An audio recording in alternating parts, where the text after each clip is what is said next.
Assalamualaikum warahmatullahi wabarakatuh. Nama saya Bernardinus Parlindungan Atmaka dari kelas 12 IPA 1 absen 9. Ingin membuat video ujian praktik bahasa Indonesia, monolog cerita mengenai asal-usul Banyuwangi. Dahulu kala ada sebuah kerajaan yang dipimpin oleh Raja Banterang. Ia merupakan raja yang adil serta bijaksana. Suatu saat, Raja Banterang pergi berburu bersama beberapa pengawalnya. Tiba-tiba, ia melihat rusa yang melewatinya melesat di dalam hutan. Lantas Raja Banterang pun mengejar kijang tersebut, yang mengakibatkan terpisahnya dia dari para pengawalnya. Di pinggir sebuah sungai, Raja berhenti, terheran akan betapa cepatnya kijang itu melesat. Tiba-tiba ada seorang gadis cantik menghampirinya. "Siapakah engkau? Apakah engkau penunggu hutan ini?" tanya Raja Banterang. "Namaku Surati. Ayahku adalah raja dari kerajaan Kelungkung. Aku berada di sini karena melarikan diri dari kejaran para musuh. Ayahku telah gugur dalam peperangan mempertahankan kerajaan," kata gadis itu. Lantas Raja Banterang pun merasa iba. Ia pun memboyong gadis itu kembali ke istana, dan tidak lama kemudian mereka pun menikah. Suatu hari ketika Raja Banterang sedang pergi berburu, seorang laki-laki dengan berpakaian compang-camping datang mendatangi Surati. Laki-laki itu adalah kakak kandung dari Surati yang bernama Rupaksa. "Surati, tahukah engkau bahwa suamimu lah ia adalah orang yang membunuh ayah kita? Kita harus bekerja sama untuk membalas dendam," kata Rupaksa. Surati menolak keinginan kakaknya. "Tidak, Kak. Aku berutang budi kepada Raja Banterang. Ia telah menyelamatkan nyawaku. Aku tidak mau membantumu untuk membunuhnya." Rupaksa terus memaksa adiknya. Tetapi Surati tetap tidak mau melakukannya. Laki-laki itu pun sangat marah kepada adiknya itu. Sebelum pergi meninggalkan Surati, ia melepaskan ikat kepalanya dan memberikan kepada Surati. "Simpanlah ikat kepala ini sebagai cenderamata dariku. Lalu letakkanlah di bawah tempat tidurmu," kata Rupaksa.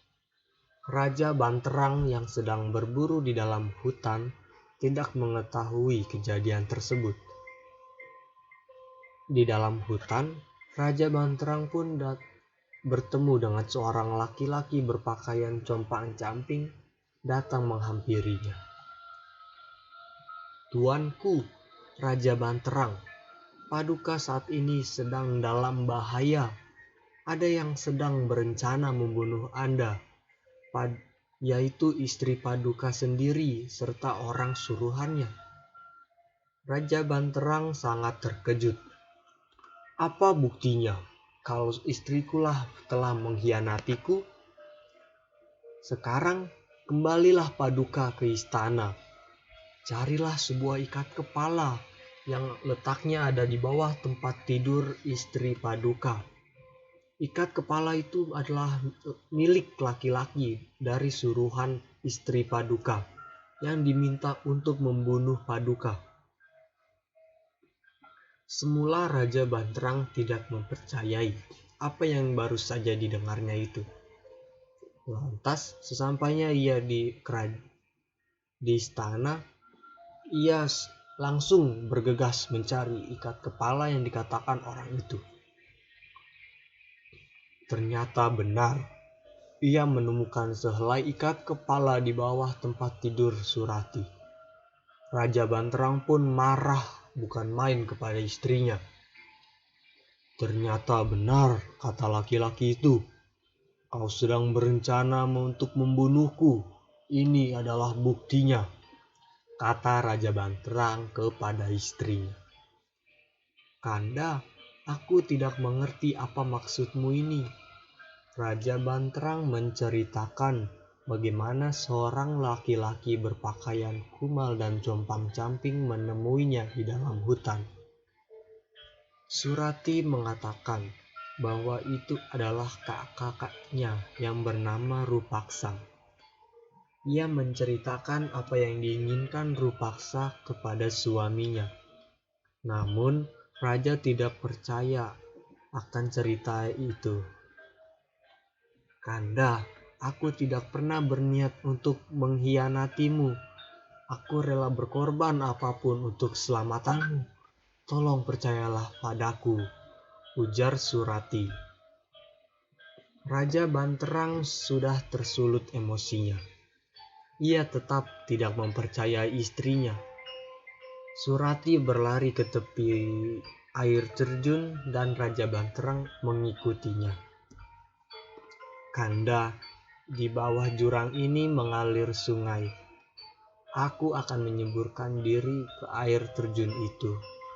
Jika air sungai ini menjadi jernih dan berbau wangi, berarti aku tidak bersalah.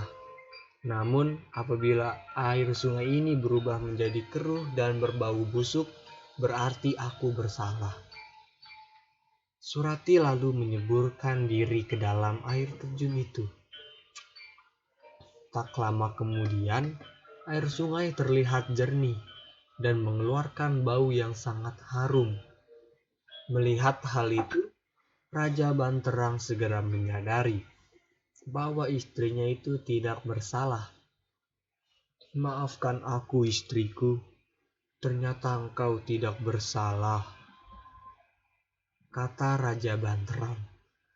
Namun ia tidak pernah menemui istrinya lagi. Surati menghilang secara tiba-tiba. Ia sangat menyesal. Namun penyesalannya itu tidak ada artinya lagi.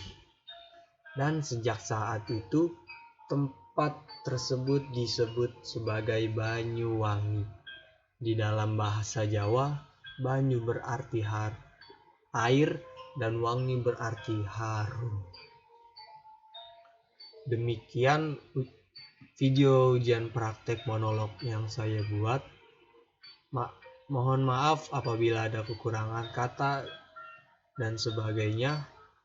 Semoga video ini dapat bermanfaat bagi kita semua dan bagi saya juga.